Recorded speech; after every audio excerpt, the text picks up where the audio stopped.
From the UN Food and Agriculture Organization where I work, I think we are very optimistic and very positive because finally agri-food systems are being discussed and some solutions are being on the table, like the ones referred on the methane pledge and also on eliminating deforestation by 2030. Finally, the land use and the agriculture and food systems are being seen as part of the solution. The sector causes maybe 1/3 of the emissions, carbon dioxide emissions that have anthropogenic human source.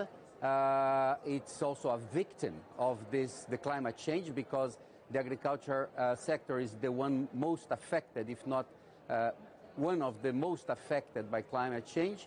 It's nice to see that concrete measures on methane, on deforestation, and hopefully in other areas like food loss and waste will come up on the discussion. So we are very positive with the results in this area here in Glasgow. So do you think enough focus has been placed so far on the human consequences of climate change? Yes, but not much on the land use sectors. We have been discussing it a lot. The focus has still been on the energy aspects, agriculture and food systems, which, as I mentioned, is a big part of it. The change of the land use and the emissions that come from livestock, from fertilizers, from food loss and waste is not there. The developing countries that are not big emitters, some of them are already carbon neutral. They are much interested on the adaptation part that is being discussed here, not sufficiently clear in terms of the funding for adaptation. So it was very rewarding to see in the China-US statement that came out yesterday afternoon here in Glasgow a specific reference on the importance of adaptation. We all understand that it's important to reduce carbon emissions, to mitigate carbon emissions, but we cannot dissociate that climate change with anthropogenic causes is already there, and especially the vulnerable communities in small island states, in the developing economies, in the least developed countries are affected, are heavily affected, and have to adapt to the changes. So how much of an effect on global food supplies is climate change having?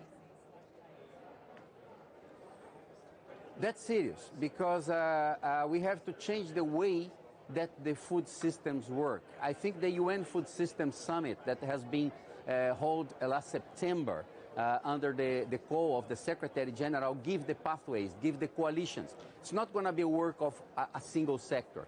We have to be work together.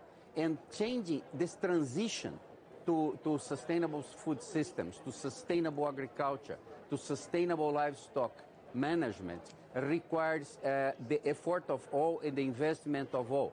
Otherwise, if we continue what is called here the business as usual in the agri-food sectors, we are not going to achieve the so ambitious target of 2 degrees and hopefully 1.5 degrees. And we heard from our correspondent there that climate finance is still a stumbling block when it comes to making an agreement. How important is it that richer nations contribute to help out poorer ones here? This is very core on the discussion here, and the pledge on deforestation and the pledge on methane are very good signs. Another thing that was good position here in Glasgow for all of us was the participation of the private sector. I think the private sector finally is understanding that the financing climate action is necessary for them to contribute to this transition, to the ecological and the sustainability transition that we are aiming at. We are running against time. We had a report from the Intergovernmental Panel on Climate Change last August that put a big alarm bell on the way that we are conducting. They mentioned that it is unequivocal evidence of human influence on climate change. We are not questioning that anymore. We are questioning how to go about to eliminate, to reduce, to mitigate this human influence to climate change. And the land use sector and the agriculture food system sector are part of it. Eduardo Mansur, thank you very much indeed for joining us on the program today. Thanks.